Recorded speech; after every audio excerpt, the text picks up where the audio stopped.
97년 외환위기, 그리고 9.11 테러, 2008년 글로벌 금융위기, 2020년 코로나 같은 그런 급박한 사태들을 수도 없이 겪어가면서 항상 위기가 발생할 때 한국 원화 시장은 굉장히 충격을 받아요. 이 환율에서 우리나라 기업들이 돈은 못 벌 수가 없다. 정치적 불확실성들이 부각되는 가운데 정부가 아무 일을 못하니까 중앙은행이 금리를 인하할 수밖에 없잖아요. 환율은 저평가, 금리도 저금리, 밸류에이션도 낮아. 3저잖아요. 용기를 내야 될 때가 아닌가.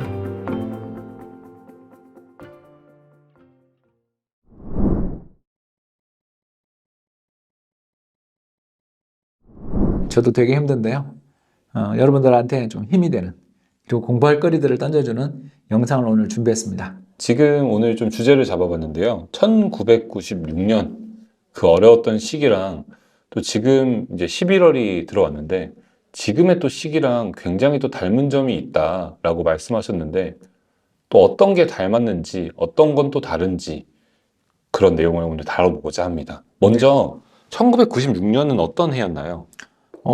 눈앞에 위기가 오고 있었는데도 애써 부인하던 시기였다라고 생각하는데요. 첫 번째 위기는 반도체 불황이었어요. 그래서 고점에 대비해서 반도체 가격이 1년 사이, 1996년 1년 사이에 거의 고점에서 한 40% 빠졌어요. 그러니까 갑자기 가격이 이렇게 40% 빠지면 기업들의 실적들이 어떻게 되겠어요? 엉망이 되겠죠. 그래서 삼성전자, LG반도체, 현대전자 같은 우리나라의 반도체 기업들이 전부 이제 실적들이 악화되기 시작했고요. 여기 이제 두 번째 문제가 1994년에는 중국, 그리고 1996년에는 일본 통화 가치가 떨어졌습니다. 그러니까 무슨 말이냐면 N 약세, 위엔화 약세가 출현했죠. 그 주변국에 있는 가장 강력한 경쟁자들의 환율이 급등, 달러에 대한 환율이 급등해버린 거예요. 근데 그때 우리나라는 OECD 가입하고 국민소득이 1만 불 그런 좀 잔치를 벌이는 중이어서 우리도 그럼 경쟁자들만큼 환율을 인상했어야 되는데 환율을 그냥 800원대에 그냥 내버려둔 거예요. 그러면서 이제 우리나라 기업들의 경쟁력이 안 그래도 반도체 불황으로 힘든데 여기다가 이제 두 번째로 주변 국가의 통화 가치, 어떤 경쟁 이런 거에서 약자가 되기 시작했죠. 마지막 세 번째는 그 유명한 이제 비성적 과열 연설인데요. 1996년 12월, 와우, 거의 이맘때인데 그린스판 연준 의장이 뭐라고 이야기를 하냐면 주식시장이 지나치게 고평가되어 있다면서 비성적 과열 상태다라는 그런 연설을 한 거예요. 이 말은 뭘 뜻해요? 미국 경제 그때 당시 신경제라고 그래서 물가는 떨어지는데 경제 성장률은 잘 나오니까 주가가 급등하니까 연준 의장으로서 이 주식시장의 버블을 나는 참을 수 없어. 이런 연설을 해버린 거예요. 그러니까 사람들이 다 놀랐죠. 야, 이게 앞으로 뭘 뜻하냐? 그렇죠. 금리 인상을 계속할 것이고 더 나아가서 고금리 정책을 유지하겠다라는 것처럼 비춰지는 거죠. 자, 그렇게 되면 어떻게 돼요, 여러분? 기초통화국가인 미국의 달러 가치가 상승하겠죠. 자, 안 그래도 동아시아에서 돈이 빠져서 왜? 통화가 제약하니까. 동아시아에서 돈이 빠져가지고 미국으로 가려는 준비들이 다 갖춰져 있는데 미연준 의장이 자국 경제에 버블이 있다.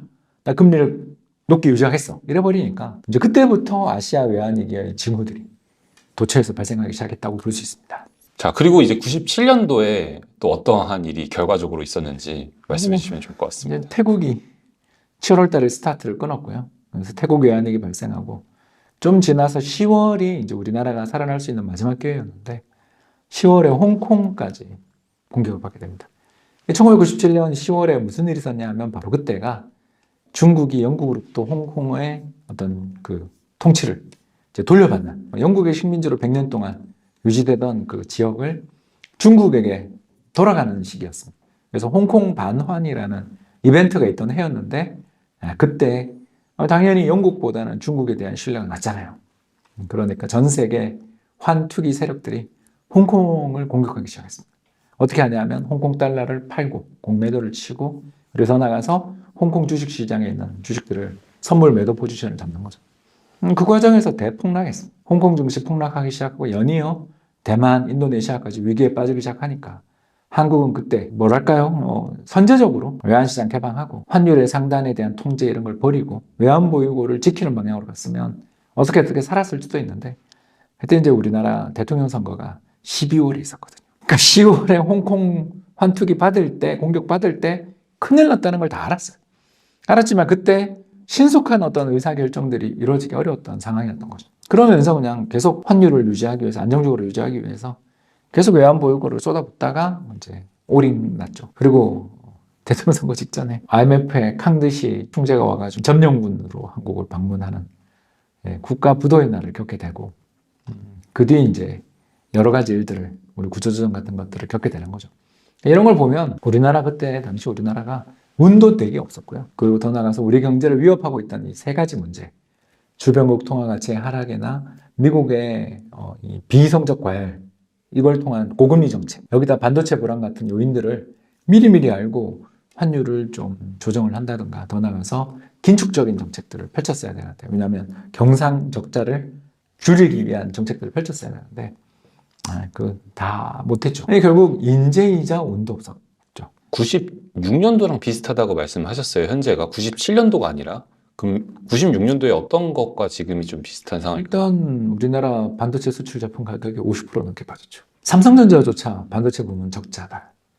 얼마나 큰 불황이겠습니까, 여러분? 두 번째, 환율. 달러에 대한 엔화 환율 150엔 넘었어요. 여기에도 중국의 엔화 환율도 1달러에 7.32엔까지 올라갔어요. 그래서 2006년 이후 최고치죠. 주변국 통화들이 죄다 환율이 급등하고 있어요. 마지막 세 번째, 파월 의장님이 정책금리를 5.5%까지 인상했는데 참지 않고 계속 올리겠다고 공언하고 있죠.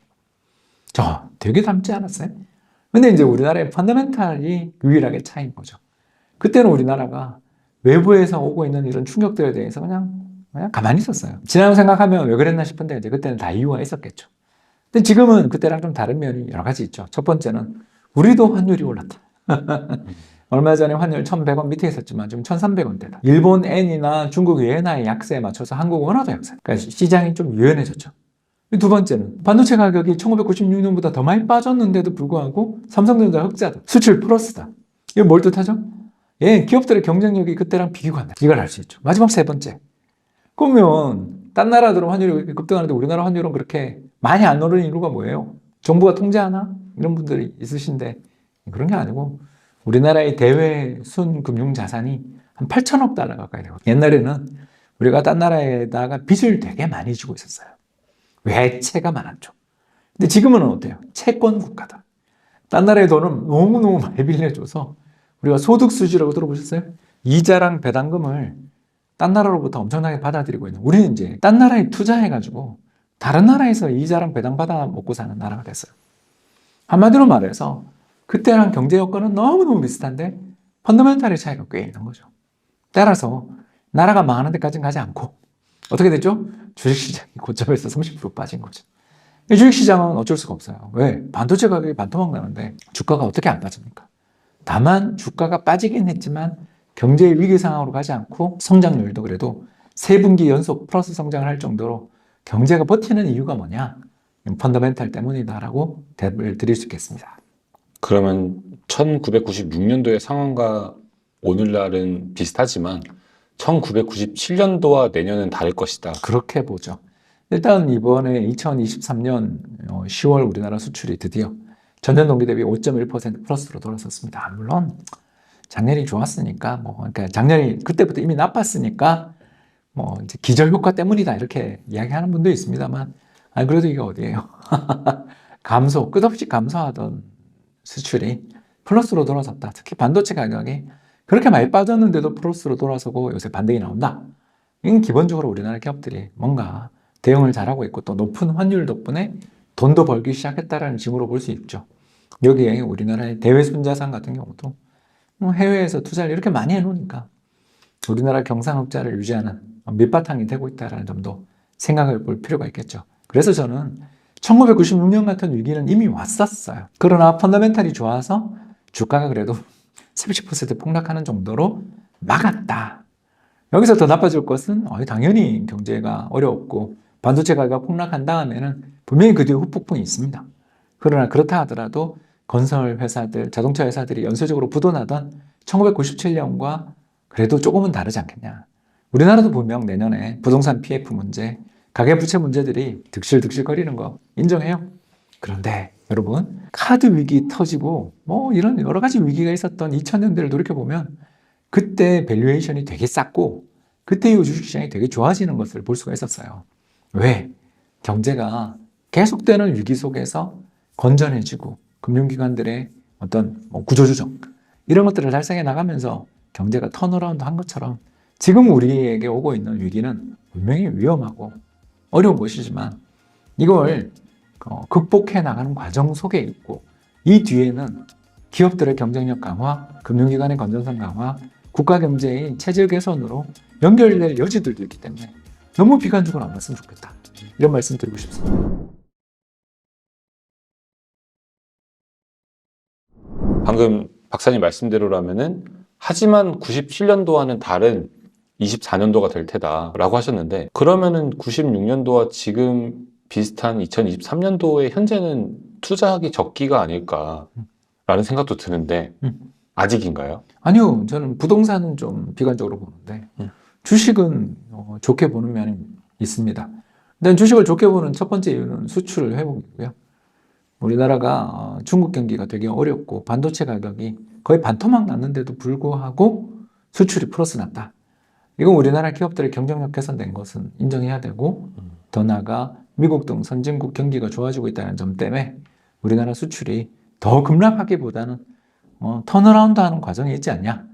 이건 긍정적인 면이 있다고 말씀드리고 싶고요. 두 번째는 주가 레벨 자체가 굉장히 싸다. 물론 우리나라 기업들의 어떤 지배구조 문제라든가 기업들이 보유하고 있는 자산들이 부실의 위험이 있는 자산들이 많다. 동의해요.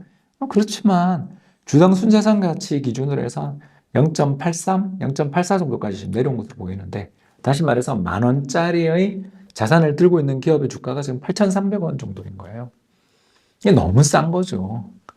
이 정도의 밸류에이션 레벨이라면 여기서 더 빠질 수도 있어요. 외환위기 때 0.67배 갔어요. 알콩이 안 되네. 그러면 여기서 빠져봐야 5% 10%인데 주식이라는 걸 꼭 바닥을 그렇게 딱 잡을 그런 능력자가 있겠어요? 저는 못 본 것 같습니다. 지금까지 30년 동안 이 일을 해왔고 글로벌 수많은 투자은행가들 만나고 글로벌 수많은 상업은행들의 각종 여러 뛰어나다는 PB분들 만나뵀지만 귀신같이 전환점마다 시장을 맞추시는 분 한 분도 못 봤고요. 그건 불가능하단 말입니다. 왜냐하면 테러나 전염병 그리고 더 나아가서 전쟁 같은 수많은 이슈들이 세상을 덮치기 때문에 바닥을 정확하게 예측하는 건 불가능하다. 다만 현재 주가 레벨은 꽤 싼 편이고 또 수많은 미래에 대한 리스크들을 많이 반영한 주가 레벨 아니냐 생각해 봅니다. 네, 불황에 부자난다라고 또 많이들 하는데 토황에는 이 자산도 오르고 내 자산도 오르고 내 주식도 올랐지만 내가 사고 싶은 저 주식도 오르고 내 아파트도 올랐지만 내가 이사 가고 싶은 아파트도 올랐고 그래서 맞습니다. 사실 부자가 되기 어렵다고 하는데 오히려 불황에는 진짜 부자가 될 기회라고 그렇죠. 하는데 지금 진짜로 이 좀 위기의 시기에 적어도 조금 30, 40 세대들이 한 10% 안에들은 부자가 될 수 있을지. 그건 쉽죠. 10% 커트라인이 낮아요, 우리나라. 한 9억 정도로 보이는데, 왜냐하면 2021년이 커트라인 9억이었고요. 2022년에는 그게 10억까지 올라갔는데, 23년 올해 자산 가격이 빠졌잖아요. 다시 9억 정도가 커트라인이에요. 순자산 기준. 빚을 제한 나머지가. 서울에 아파트 하나 가지고 있으면 이게 주인값이 9억 3천 정도 하거든요. 그거 빚 없이 갖고 있다라면 이 사람은 이미 상위 10%예요. 9억 어렵다. 맞죠? 저도 동의해요. 다만 예전에 비해서 임금 수준도 올라갔다. 최저임금 받으면서 맞벌이를 둘이 한다. 저도 월 500 정도 가까이 되잖아요. 여기다가 여러 가지 다른 부업까지 한다고 하면 더 될 겁니다. 자, 그리고 20, 30대 가구들의 평균적인 가구의 순저축이 월 얼마 정도 하냐면 평균이 200만 원 정도예요. 좀 더 할 수 있잖아요. 우리가 악착같이 살 거니까. 이 방송 보시는 분들은 멘탈 금수저잖아요. 그래서 좀 더 저축해 나가고, 그 저축해 나가는 돈들을 어떻게? 제가 늘 하는 이야기 있지 않습니까? 안전자산의 일부를 좀 투자해라. 그래서 올해 같은 해가 왔을 때, 환율도 급등하고, 금값도 급등할 때, 그걸 좀 팔아가지고, 리밸런싱을 해서 저평가된 자산들을 축적해 나가는 식으로 투자를 갖다가 10년, 20년 한다면, 저는 연수익률 6%가 그렇게 꿈은 아니지 않냐. 연 6% 정도 수익이면 12년에 더블 되거든요. 근데 이게 축적해 나가면서 우리가 계속 적립 투자를 하면서 가는 거니까 그 속도는 훨씬 빨라지거든요. 그렇기 때문에 지금 내가 가진 돈이 없다. 그리고 나 이번에 종목 투자해서 실패했다. 좌절하지 마시고요. 이렇게 가격이 쌀 때, 시장이 폭락하고 아무도 이 시장에 대해서 관심이 없을 때가 지는 거 보면 기회입니다. 언제가 바닥이냐? 자꾸 그런 허망한 질문 해봐야 소용이 없어요. 아무도 모르고 질문하시는 당신도 모르고 저도 몰라요. 다만 우리는 뭘 봐야 된다? 레벨을 보자. 가격의 레벨을 보자. 지난 10년에 비해서 싼가? 비싼가만 보면 되는 거죠. 그럼 부동산은 아직도 좀 비싼 것 같고 주식은 지난 10년의 레벨에서 놓고 본다면 이익은 어마어마하게 레벨업 됐는데 기업들의 주가는 아직 싸니까. 그렇다면 아유 인내할 때 아니냐. 그리고 꼭 종목 투자하지 마시고 전체 시장을 사고 그리고 절반 정도는 안전자산, 금, 달러에 분산해서 투자를 한다면 그리고 그 비율을 맞춰 나가면서 적립 투자해 나간다면 여러분들 충분히 아유 9억 상위 10% 우리나라 그렇게 허들이 높지 않다. 1%는 달라요. 거기는 또 다른 세계고 거기서 0.1%는 더 다른 세계지만 그냥 중상위, 중산층 중상위 혹은 상류층의 하위권은 아직 우리나라는 문은 열려있는 나라다. 이 말씀 드리고 싶습니다. 네, 한 9억 정도를 그럼 목표로 잡는다라고 했을 때, 지금 올해랑 내년에 투자 전략을 좀 어떻게 가져가면 좋을지 간략하게 좀 설명을 해주실 수 있을까요? 먼저 올해 좀부터. 전 올해 연말에는 주식 들고 가자. 이럴 때 주식 해야 되는 거 아니에요? 수출도 플러스 나기 시작하고 주가 PBR은 0.8배대인데 이럴 때는 연말에 좀 두들겨 맞더라도 모아가고 배당도 받자. 이렇게 말씀을 좀 드리고 싶고요. 내년에는 올해보다는 내년에 저는 경기가 더 좋아질 거라고 보는 쪽이니까요.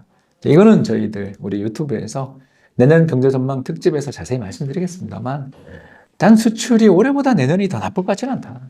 반도체 가격이 여기서 더 빠질 것 같지는 않다. 저는 좀 그렇게 보는 쪽인 거고요. 그렇게 보면 시장이 아예 뭐 재미는 없을 거라고 저도 믿어요. 왜? 금리가 너무 높으니까. 그래서 어떻게 투자하자? 반반. 어떻게 한국 주식 좀 사놓고요. 내년에 이자 5%씩 주는 미국의 소파 같은 거 있잖아요. 미국의 그 단기성 예금에 투자해주는 달러 예금에 투자해주는 상품이 소파라는 상품이 있습니다. 그런 상품도 좀 투자하고 나머지 좀 남는 돈은 금도 좀 사고 그러면 내년에 그렇게 나쁜 수익은 안 날 것 같다. 마이너스보다는 플러스고 플러스 쪽에서도 저는 두 자리의 기대를 걸어볼 만한 시장은 아닌가. 왜? 싸니까. 이 말씀 드리고 싶습니다. 이렇게 방금 말씀 주셨던 것처럼 투자 전략만 잘 세우면은 상위 10%는 충분히 이제 진입 가능하다. 안전자산 투자만으로도 말씀하셨는데, 네, 이제 홍춘호 박사님과 함께하는 이달의 투자 전략, 네, 따라하기. 이제 론칭을 했고, 또 많은 분들이 이미 참여를 하셨어요. 근데 그럼 이달의 투자 전략을 꼭 알아야 되나? 리밸런싱을 꼭 해야 되나? 그게 좀 궁금합니다. 그냥 무작정 들고 그냥 올해 장투하면 안 될까요? 뭐 그래도 되죠. 다만 대부분 못한다는 거죠. 이 말씀을 좀 드리는 이유가 두 가지 이유 때문인데 첫 번째는요. 너무나 여러분들이 생각하기도 끔찍한 비유인데요. 일본 주식시장에 20년 전에 투자했다고 생각해 보라는 거죠. 잃어버린 10년, 20년을 보내면서 과연 당신이 그렇게 오래 투자할 수 있었겠는가? 인제야 일본 주식 올라오는데 그동안 참을 수 있었겠는가에 대한 이야기를 하는 거고요. 두 번째는 자산들을 2개, 3개 정도로 나눠서 보유하다 보면 어느 때 많이 빠지거나 많이 오르는 자산이 생겨요. 그러면 많이 오른 건 좀 팔고 많이 빠진 건 저가 매수하는 게 장기적인 성과를 개선시킬 수 있지 않겠습니까, 여러분? 어떤 주식이 계속 보다 간다? 좋죠. 근데 그게 굉장히 희소한 사례이고 그 희소한 사례들은 또 언제 벌어질지 모른다는 그 공포 속에서 같이 가는 거예요. 그렇기 때문에 많이 올랐을 때는 차익 실현해서 못 오는 것도 좀 사두고 하는 게 마음 편하지 않냐. 제가 지난 여름에 2차전지 광풍 때 이런 이야기 했잖아요. 2차전지 어떻게 생각하세요? 난 그렇게 산업 나쁘게 보지는 않는데 급등했을 때는 차익 실현 좀 해라. 그 회사만 주식이냐. 다른 저평가된 것도 좀 사고 다른 자산도 좀 사라. 차익 실현도 투자다. 이 말씀 드렸던 거 기억하시는 분들이 많으실 겁니다. 제가 그 회사를 나쁘게 봐서가 아니라 급등이 문제다라는 거죠. 시장이라는 것은 항상 너무 가격이 급등하면 그 뒤에 차익 실현의 욕구들을 가지고 있는 특히 내부자들, 세력들이 팔아치울 때 그걸 감당하지 못하는 경우들을 우리가 종종 보지 않았냐는 그런 이야기가 되겠습니다. 홍 박사님과 함께하는 이달의 투자 전략을 보면서 리밸런싱을 좀 해야 되는데 리밸런싱의 주기는 좀 어떻게 보세요? 뭐 정기적으로 하는 것도 좋은데 수시 리밸런싱이 사실은 제일 좋죠. 정기적으로 하는 건 뭐냐면 돈 들어올 때, 보너스가 들어올 때, 연말정산 돌려받았을 때, 이럴 때 그 남는 현금을 가지고 비율을 맞춰주는 게 제일 쉽잖아요. 그래서 정기 리밸런싱이 제일 쉽고 이건 기본이고요. 근데 이제 좀 가능하다면 2023년 10월 같이 주식 가격이 폭락했을 때 이거 좀 사실 담아야 되는 거 아니에요, 여러분? 환율이 급등하고 금값이 급등했으니까 이것 좀 팔아서 저평가된 걸 좀 사는 게 매력 있잖아요. 그래서 어떤 자산이 너무 많이 빠졌다는 이야기가 들리거든. 그것 좀 저가 매수하는 게 좋은 전략이 될 수 있어요. 그래서 정기는 기본, 수시는 시장이 흔들릴 때 한번 고민해 봤으면 좋겠습니다.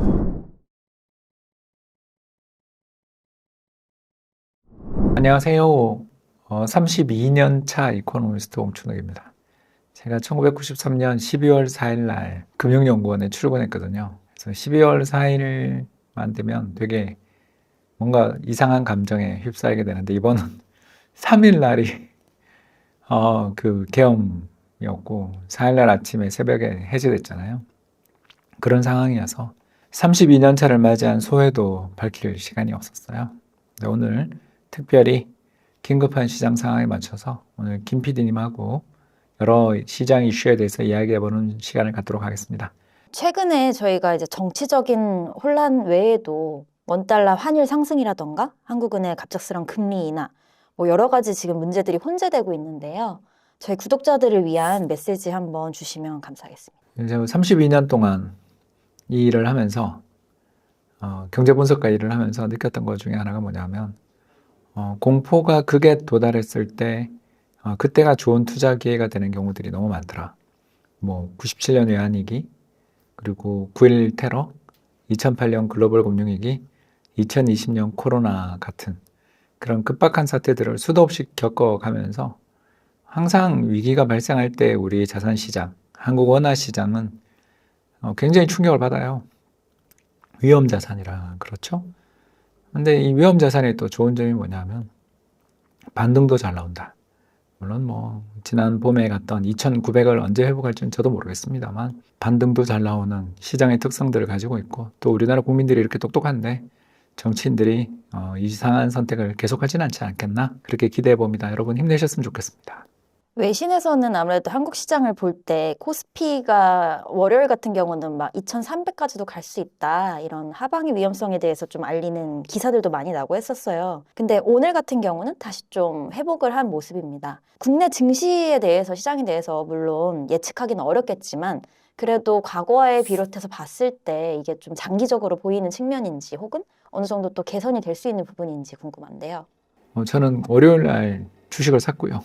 왜 샀냐 하면 이제 연말 정산 시즌이 와서 연말 정산 관련돼 있는 ISA, IRP 그리고 퇴직연금 계좌에 돈을 이제 넣어야 될 때잖아요. 그래서 최대한 넣을 수 있는 돈이 3,800만 원 넣을 수 있어요. 그죠?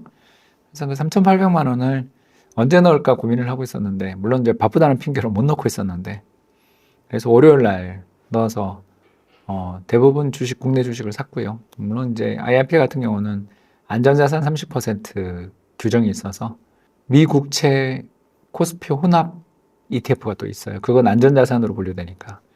그런 것들을 매집했죠. 물론 매집하고 난 다음에 점심시간에 샀으니까 오후장에도 박살났어요. 그러나 저는 그냥 잘했다고 생각합니다. 왜? 자산시장이 이렇게 패닉에 빠질 때 안 사고 언제 사나. 또 이럴 때는 그냥 뭐 사자 주문 넣으면 바로 그냥 체결되더라고요. 그래서 시장의 유동성도 공급해주고 급하게 파셔야 되는 분들한테 돈도 제가 조금 도와드린 것 같아서 기분이 좋았습니다. 여러분 시장의 패닉에 빠지고 제가 방송에 엄청 자주 나오고 있잖아요 요새. 얼마 전 조선일보 뭐 경제면 탑 기사로 제가 실렸다 그러더라고요. 제가 늘 여러분한테 이야기 많이 했죠. 9시 뉴스에 7시 뉴스에 홍 박사 얼굴이 자주 보이면 그때가 주식 살 때다. 저는 실천하고 있다 이 말씀 드리고 싶습니다. 원래 홍 박사님은 국내 이제 개별 주식에 대해서는 별로 이렇게 추천을 하시지 않아 왔는데 지금 같은 시기에는 그러면 어느 정도 좀 추천을 주시는 건지? 아니요, 전 개별 종목 안 하고요. 그래서 코스피 200 TR 펀드를 집중적으로 샀습니다. 사자마자 물렸지만 뭐 오를 날도 오겠죠. 일단 제가 왜 이걸 긍정적으로 보냐 하면 우리나라 PBR, 그러니까 주당 순자산 가치가 10,000원이다. 그러면 우리나라 역사적인 평균이 얼마냐면 1,500원 정도예요. 근데 이번에 얼마까지 가냐 하면 8,000원까지 가더라고요. 근데 외환위기 때 7,000원 갔었어요. 물론 이제 장중 기준으로 해서는 5,000원 후반도 한번 봤던 것 같은데 아무튼 뭐 그 정도로 우리나라 외환위기 때 힘들었어요. 근데 우리나라 지금 상장 기업들 그 영업이익이 역사상 최고치인데 이 사람들이 불안하니까 배당을 주겠어요? 다 이익 유보할 가능성이 저는 되게 높다고 보거든요. 이익을 유보하게 되면 어떤 일이 생기냐면 주당 순자산 가치가 10,000원에 머물러 있는 게 아니라 11,000원이 되지 않겠어요? 그렇지 않습니까, 여러분? 그럼 그 돈이 유보가 되면 PBR은 어떻게 되죠? 가만히 그냥 8,000원에 주가가 있어도 7,000원, 7,500원이 된다고요. 이해되세요? 그러니까 PBR이라는 게 주당 순자산 가치가 올라가는데 주가는 8,000원이 그냥 있으면 0.7, 0.75배가 되는 거죠. 결국 외환위기 레벨이에요. 제가 편하게 생각합니다. 한 1년 참으면 외환위기 레벨에서 주식을 사는 꼴이니까. 뭐 이럴 때 안 사고 언제 사냐. 물론 이제 연말 정산용으로 샀지만 사면서 용기를 낼 수 있었던 이유가 일단 싸다. 두 번째 환율이 이 환율에서 우리나라 기업들이 돈은 못 벌 수가 없다. 세 번째 앞으로 뭐 어떤 일들이 벌어질지 모르지만 정치적 불확실성들이 부각되는 가운데 정부가 아무 일을 못하니까 중앙은행이 금리를 인하할 수밖에 없지 않냐. 환율은 저평가, 금리도 저금리, 밸류에이션도 낮아. 3저잖아요. 근데 뭐 그냥 용기를 내야 될 때가 아닌가 그렇게 생각합니다.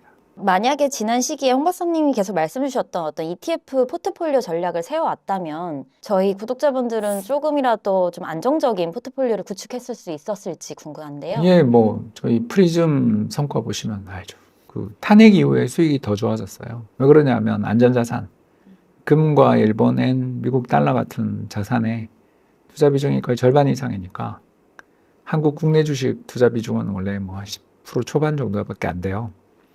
근데 또 중국 증시도 반등하고 그러니까 이게 되게 시장이 우리 시장은 어려울지 모르지만 자산 배분한 사람들은 계속 역사상 최대 성과를 누리는 중이에요. 이렇게 됐을 때 리밸런싱, 고평가된 또는 수익이 크게 난 외화 자산을 좀 헐어서 저평가된 국내 주식을 사는 그런 리밸런싱을 지금은 다각화된 ETF를 가지신 분들은 리밸런싱 타이밍이 아닌가 그렇게 생각합니다. 지금 좀 호황기를 보내고 있는 그런 ETF는 어떤 것들이 있을까요? 뭐 금이랑 미국 주식, 뭐 중국 주식 ETF들은 뭐 너무너무 좋겠죠. 일단 환율에서 일단 차익을 얻은 데다가 우리 시장은 힘들어도 뭐 다른 시장은 좋으니까. 그러다 보니까 자산 배분이라는 걸 하는 거죠. 이렇게 또 한국 주식이 저평가돼 있으면 또 얼마 전 중국처럼 그냥 또 싸다라는 거에 미련을 가지고 좀 들고 있다 보면 10월이었나요? 중국 시장이 그냥 한 방에 한 50%, 100% 오르는 거 봤죠? 그때 또 리밸런싱 하면 돼요. 그때 잘 팔면 되니까. 우리 주식시장도 그 코로나 때 한 방에 100%, 200%씩 올랐잖아요. 그런 시장이기 때문에 되게 탄력이 강한 시장이라서 이번에 뭐 특히 신용융자 잔고도 다 털리고 외국인도 다 팔고 나가고 그런 상황이었기 때문에 여기서 시장 반등이 나오면 이 빈집털이라고 그러는데 매물이 없는 시장이 출현할 수도 있다. 왜냐하면 그 전에 매물이 다 소화돼 버렸기 때문에. 그런 상황이라서 저는 뭐 강한 반등이 나올지 약한 반등이 나올지 아니면 옆에서 길지는 뭐 저도 모릅니다만 그래도 희망이 조금이라도 있다면 지금은 충분히 시장을 긍정적으로 봐야 될 때가 아닌가 생각해 봅니다. 그럼 지금처럼 지금 12월처럼 이렇게 뭔가 불안전한 시장에서 저희 개인 투자자들이 어떤 경제적 시그널을 좀 봐야 한다면 어떤 것들을 저희가 좀 봐야 될까요? 수출이죠. 일단 뭐 환율이나 주식은 반대로 움직이는 거니까 그건 뭐 같은 지표라고 봐야 되는 거고 결국은 우리나라 수출이 12월 달에 이 탄핵 정부에서 어떻게 움직였는지 또 우리나라 수출 금액 지수 이런 것들이 또 곧 발표될 텐데 11월 달 그 수출 물가 지수 이런 것들 발표되는 걸 잘 유심히 보면 좋은 투자의 기회를 잡을 수 있고 특히 구리값 열심히 보라고 제가 몇 번 말씀드렸잖아요. 한국 반도체 제품 가격의 선행 변수니까 이런 지표들을 열심히 보시면 좋을 것 같습니다. 이전에도 저희가 과거에 탄핵 정권을 이제 겪은 적이 있는데 그 시기에 국내 증시는 어땠나요? 좋았어요. 계속 올랐어요. 2004년 3월에 탄핵이 있었는데 4월에 그 중국에서 차이나 쇼크 벌써 벌어지기 전까지는 900포인트까지 700에서 900까지 갔나? 종합주가지수가. 그리고 다시 이제 700 가긴 했는데, 그거는 저 중국발 쇼크 때문에 주식시장 되게 좋았고, 2016년은 반도체 슈퍼사이클 엄청 좋았죠. 그래서 제가 늘 하는 이야기가, 우리 국내 요인은 부차적 요인에 불과하다. 한국 시장에 투자를 하실 때는 국내 지표들은 저는 볼만한 지표는 교육 조건 말고는 없다. 이 말씀 몇 번 드렸던 거 기억나실 겁니다. 근데 교육 조건의 선행 변수인 구리 원유 가격 비율이 최근에 강력하게 오르고 있기 때문에, 왜냐하면 유가가 폭락하잖아요. 그래서 구리 원유 가격 비율이 강하게 상승하고 있는 중이라서 우리나라의 체감 경기 지표는 좋습니다. 근데 좀 심리가 죽으니까 내수 경기 안 좋아지는 건 뭐 어쩔 수 없는 부분이지만 경제 전체에 특히 대외 여건은 좋아지고 있다고 볼 수 있습니다. 이번 사례에서 보시는 것처럼 우리나라는 되게 위험 자산이에요. 정치, 경제 모두 불안정한 나라입니다.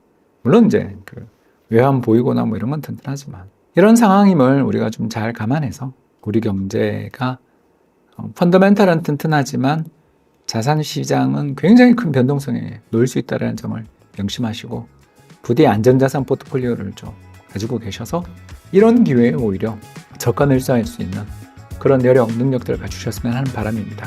여러분 모두 건승하세요. 감사합니다.